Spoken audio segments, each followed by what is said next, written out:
Hi guys, and welcome back to my channel. In today's video I'm going to share with you guys do's and don'ts for nursing school and how to study. So if you guys are interested, then keep watching for good grades.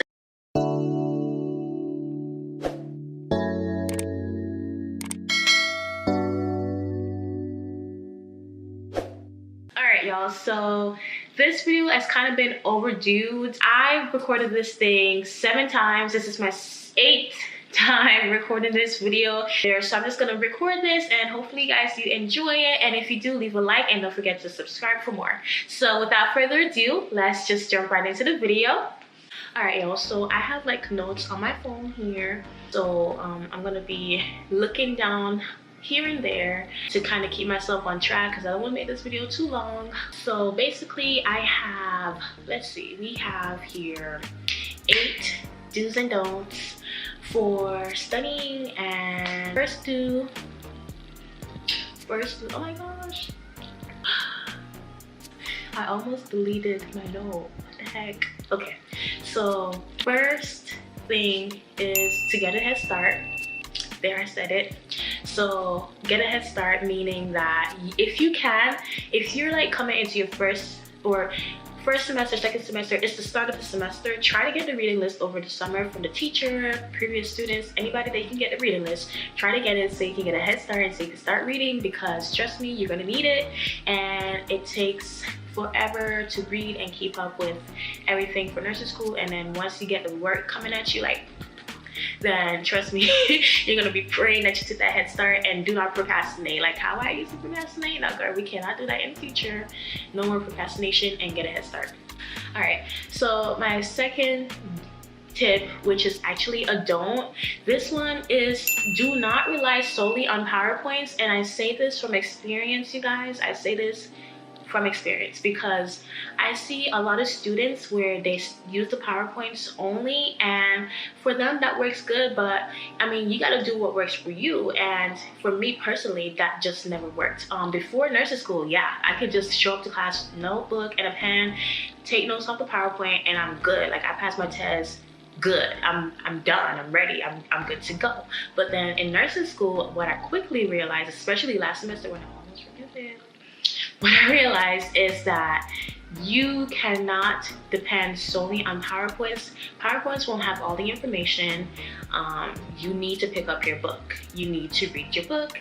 I needed to read my book, and I hated reading, and when those test grades started to drop, I had to pick that book to pick myself up and do my test and stuff. So don't rely solely on PowerPoints. If you're going to use PowerPoints, use them to a minimum. The best way to study for any nursing school exam is to read a book, because trust me, the test questions are going to come from a book. So that leads me to my third tip, which is a do.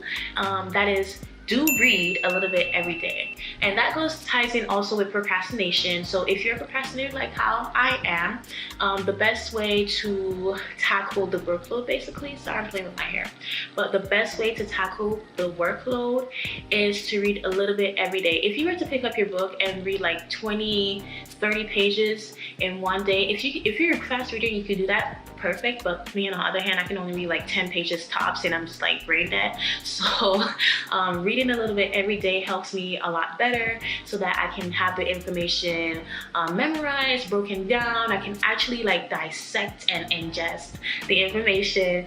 So reading a little bit every day, that helps you not only to stay on task, that you're actually getting reading completed, not procrastinating, but you're also taking in a little bit at a time. And overall, that helps your brain to just break down information and just analyzing and just interpreting the correct way. It's like if you were to eat a big plate of food. Eating a big plate of food, you get bloated, your stomach is like, what the heck is going on? And then if you eat like a small portion here and there, your stomach is like, okay, I can deal with this, I can handle this, I can, you know, digest this a little bit, and then on to the next. So yes, read a little bit every day. Number 4 is to pay attention to the charts. So this also goes with reading the book. So when you read in a book, which is super boring, you're like, oh my gosh, all these pages, there's so much information. Like, how do I read a nursing textbook? My tip is to pay attention to the charts. So in the charts, you're gonna find like breakdown, little small segments of basically like a summary of like the main information that was just talked about previously. Like the page before or the paragraph before is gonna be like summarized in those little boxes.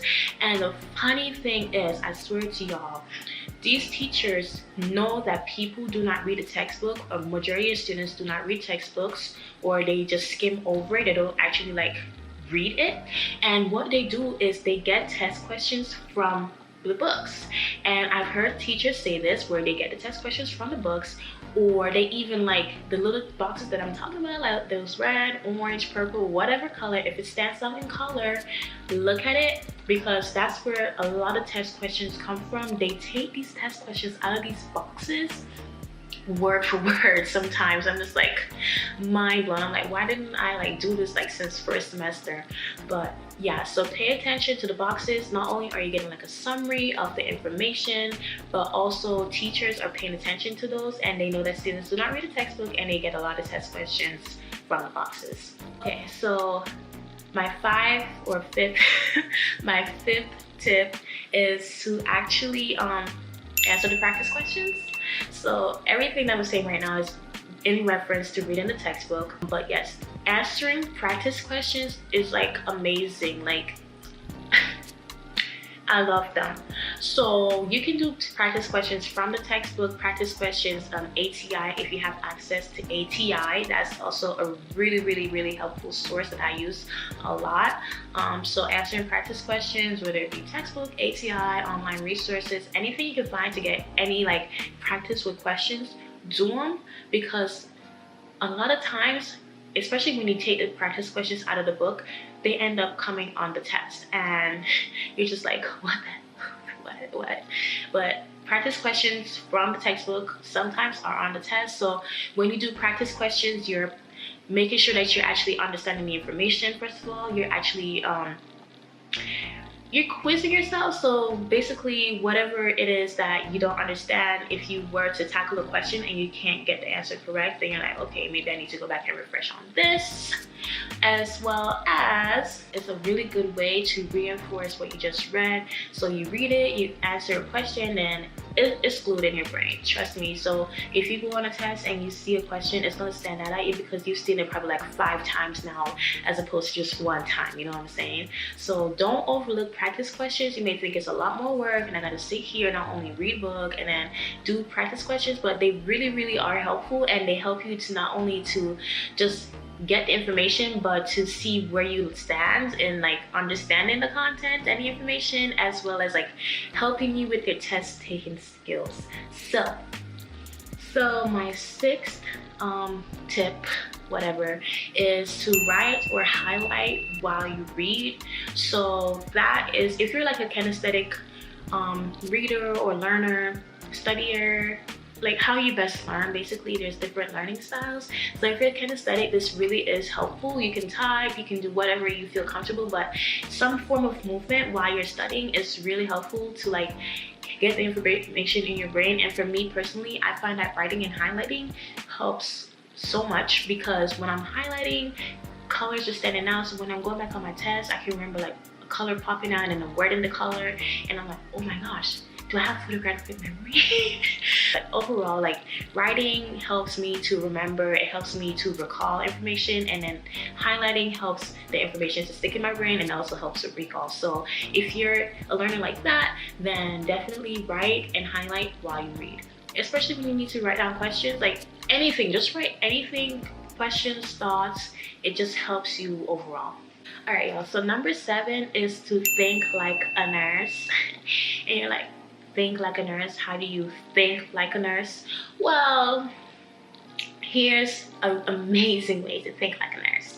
Asking the question why. So when you ask the question why, you're like, why am I doing this? Why is that important? Why do we need to look at that lab value? Why are we doing this nursing assessment? Why are we doing this? Why, and what for? When you ask questions like that, then it helps you overall, that you help yourself to not only, you're not just doing an action, you're not just spitting out words in a book. A main part of nursing is being able to understand information, understanding why you're doing a certain thing, and being able to critically think. And when you ask a question why, that's basically what you're doing. You're critically thinking, and then when you get the answers, you're actually understanding the information fully. While you're reading and going through the textbooks, okay, what is a nursing assessment? What do we look at as a nurse? What lab value? What can we do as a nursing intervention? What can we do to help our patients? What in my scope of practice can I do to help my patient and to keep them from basically declining and elevate to the next level and out of the hospital or wherever they are at?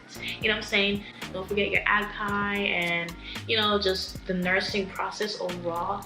Thinking like the nurse, what am I doing next? Was always thinking next move, next this, next that. Try to find information like that so that you're actually putting yourself in that role of a nurse. So when you're out in clinicals, you're actually doing the right thing. And then when you're taking a test, the information comes at you a lot more easily and you're able to understand the test questions. But finally, don't forget your ABCs, that is your airway, breathing, and circulation.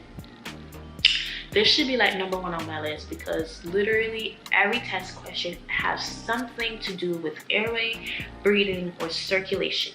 If there's nothing airway, breathing, or circulation, then you go into the nursing process, which is your assessment and your implementations and your planning and documentation and all this and all that. But airway, breathing, and circulation is like the main thing. Like if you don't have an airway, you don't have a patient. If they're not breathing, there ain't no oxygen, and if they don't have circulation, there ain't no blood flowing through them, and if they don't have blood, they don't get into circulation with oxygen and all these different nutrients that the body needs. So airway, breathing, and circulation is so important. And when you're reading, or if you're on the test, if you see anything airway, breathing, and circulation, pay attention to it. Studying, definitely pay attention to anything that signifies or points out to airway, breathing, and circulation. So I hope that was helpful. Yeah guys, that's all I have for today. Basically, that's all I have for this video. If you subscribe and turn on your post notifications, then of course you'll get my notification of new videos. But yeah, so don't forget to leave a like and a comment down below. I'll catch y'all next time. Thanks for watching. Bye.